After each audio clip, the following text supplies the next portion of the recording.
고질적인 지역 토착 비리일 뿐이다. 이와 같은 사건이 과연 불체포 특권이라는 제도 취지에 맞냐 하는 지극히 회의적이라고 보고요. 이재명은 자꾸 본인이 마치 DJ와 YS를 들먹이면서 정치 탄압이다 이렇게 얘기하는데 좀 어불성설이죠. DJ, YS와 같은 승부수를 한번 던져봐라 그러면 불체포 특권 이런 건 사용하지 않을 거다. 영장실질심사에서 만약에 기각된다라면 이때는 역으로 국민의힘에 상당한 위기일 수 있거든요. 정치 초보조차도 읽어낼 수 있는 그와 같은 수일기를 왜 본인은 못 읽어내는지 이건 역으로 이재명 대표 혐의가 너무 뚜렷한 거 아닌가.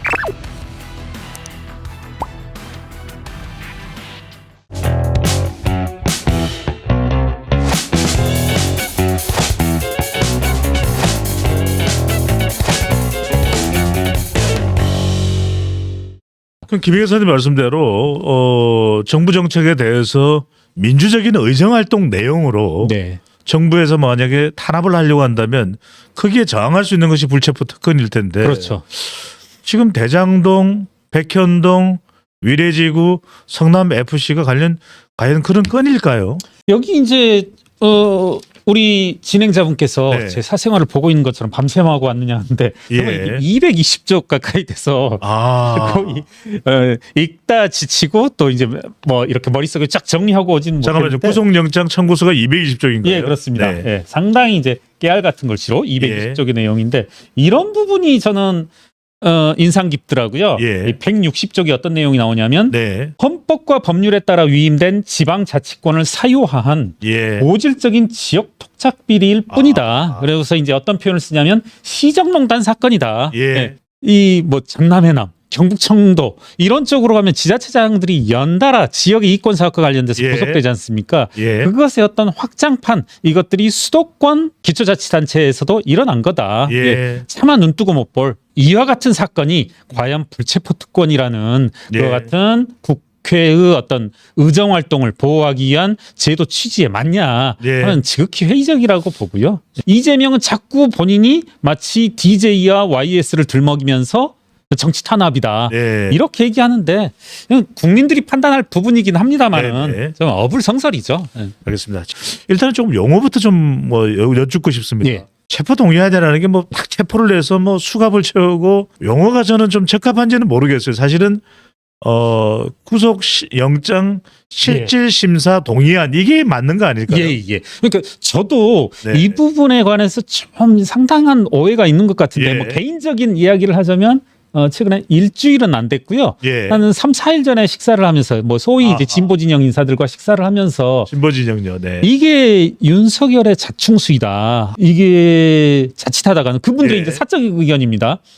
윤석열 정권의 종말을 탄핵을 불러일으킬 수 있다. 그래서 그분 중에 한 분이 이제 변호사이시거든요. 법률 전문가이고 꽤 이제 제야의 명망 있는 변호사분이신데 쭉 들어보니까 무슨 말씀이냐면 이게 만약에 이 체포 동의안 이게 통과가 안 되면 법원에서 안 받아들여지면 어떻게 될 건지 이게 정권의 명을 이렇게 쉽게 내걸 수 있냐 이렇게 하려고 저는 약 2시간가량 있으면 그런가 보다 정말 좀 이게 그렇게 결정할 일인가 이런 생각을 했는데 집에 와서 생각해보고 또 다른 분들과 이렇게 대화하고 하다 보니까 어떤 오해가 있냐면 지금 저도 오해를 했지만 우리 시청자분들도 자칫 오해를 하실 수 있을 것 같아서 지금 이 순서가 제가 용어 하나하나들은 틀릴 수 있습니다만은 검찰이 이와 같은 체포동의안 혹은 구속영장 청구서를 제출을 했고 이것이 지금 국회에서 통과된다 한들 법원의 판단을 한 번 더 거친단 말입니다. 그 부분을 이제 상당 부분 놓치고 이른바 이제 개딸분들도 이제 놓치는 부분이 있더라고요. 제 말씀은 이제 지금 사례로서 나오지만 권성동 의원이 몇 년 전만 하더라도 나 그럼 불체포 특권에 대한 어떤 이른바 특권 이것을 포기하겠다. 그리고 법원에 나에 대한 판단을 맡기겠다 해서 그때 당시 이제 실제로 법원에서의 영장이 기각된 것으로 알고 있습니다. 그러니까 제가 정리하자면 이게 지금 국회에서 통과된다 하더라도 법원에 최종적인 판단은 한 번 더 남아 있다. 그래서 이제 일각에서 나오는 말이 이재명 대표 너 스스로 그렇게 떳떳하다라고 한다라면 국회의 이와 같은 정무적 판단에 맡기지 말고 법원에서 어떤 판사의 법률적 판단을 받아봐라. 네가 그렇게 예. 떳떳하다면 전문 용어로는 우리나라 학술 용어로는 이제 내로남불 하지 마라. 예. 그러니까 저는 민주당들에게 너무너무 안타까운 게 이 내로남불의 자세 그리고 잣대를 상대방과 본인에게 동일한 잣대를 갖다 대지 예. 못하는 것 이런 분들은 공직에 있으면 안 되죠. 아. 예.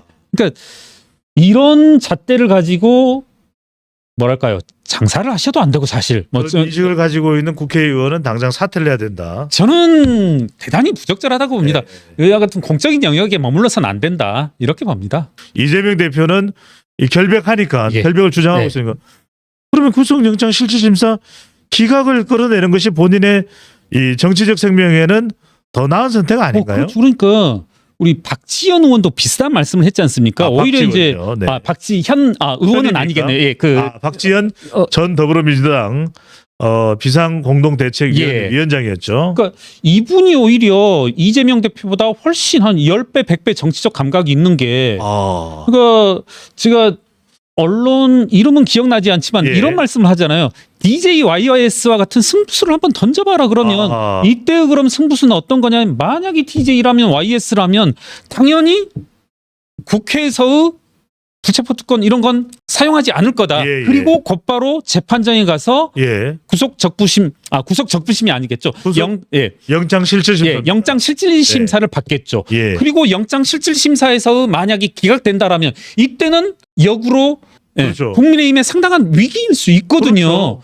왜 그와 같은 뭐랄까요 승부수를 안 예. 던지는지 박지현이라고 하는 뭐 어떻게 보면 정치 초보조차도 읽어낼 수 있는 그와 같은 수일기를 왜 본인은 못 읽어내는지 이건 역으로 이재명 대표 혐의가 너무 뚜렷한 거 아닌가 이런 생각을 하게 됩니다. 오히려 영장 실질심사로 못 가는 이유는 혐의가 너무 뚜렷하기 때문에 실질심사 기각을 끌어내기가 어려울 거라고 판단했다. 이게 김혜계사님의 분석이신 거죠. 예, 예. 네. 그리고 과거 이재명 대표가 제 기억엔 약 보름 전쯤에 네. 민주당 출입 기자들과 이제 간담회 당연히 예. 이제 대장동 내용이 나올 수밖에 없고 모 언론사 기자 뭐 저도 알고 지내는 기자입니다만은 기자가 질문을 하니까 그분 상당히 좀 친민주당 성향이 강하거든요. 예. 이러이러이러와 같은 지금 이제 증거들을 제시하면서 지금 압박하고 있는데 이 부분에 대한 생각이 어떻습니까? 예. 구체적인 내용을 이야기하거든요. 아. 이러이러이러한 내용에 대한 것들을 지금 유동규가 얘기하고 있습니다. 예. 당대표님에 대해서. 예. 그러니까 이재명 대표가 무슨 말을 하냐면 전문 증거가 증거가 됩니까? 전문이 증거가 됩니까? 이런 말을 하더라고요. 계속 그걸 해요. 그러면서 이제 그 유튜브에서는 한방 먹인 이재명 그리고 이제 그 댓글들은 와 우리 이재명 대표 역시 속 시원하다 하는데 제가 예. 그래서 한번 찾아봤어요. 이때의 전문 증거라는 게 저도 무슨 말 전문 증거가 전문가 뭐 이렇게 네네. 프로페셔널 증거냐 이게 아니고 전에 들은 문장에 전에 들은 글 전에 들은 이야기. 업문 네. 이야기 이걸 말하는데요. 됩니다. 저 이제 판례 다 찾아봤고 네. 모든 증거와 동일한 그 잣대로서만 판단하는 겁니다. 그 전문이 합리적이고 객관적이면 증거되는 거다. 네. 여러 차례 이제 대법원 판례들도 있더라고요. 확인하겠죠. 네. 네. 전문이 증거가 될 수 있느냐? 일관된 판단은 뭐냐면 합리적이고 객관적이면 채택되는 증거이다. 예. 그러니까 전문 증거라고 해서 별다른 어떤 특별하게 달라지는 게 아니라 어떤 잣대? 객관적이고 합리적이면 증거가 되는 거예요. 네. 그런데 지금 이분 같은 의견들이 많거든요. 예. 야, 전원이 무슨 증거야? 이게 이제 이재명 대표가 한 말 때문에 이런 말을 이제 네. 앵무새처럼 반복하고 있는데 전문도 예. 전원일지라도 당연히 증거가 된다. 예, 다양한 의견들이 개진되고 있으니까요. 참고를 하겠습니다. 예. 자,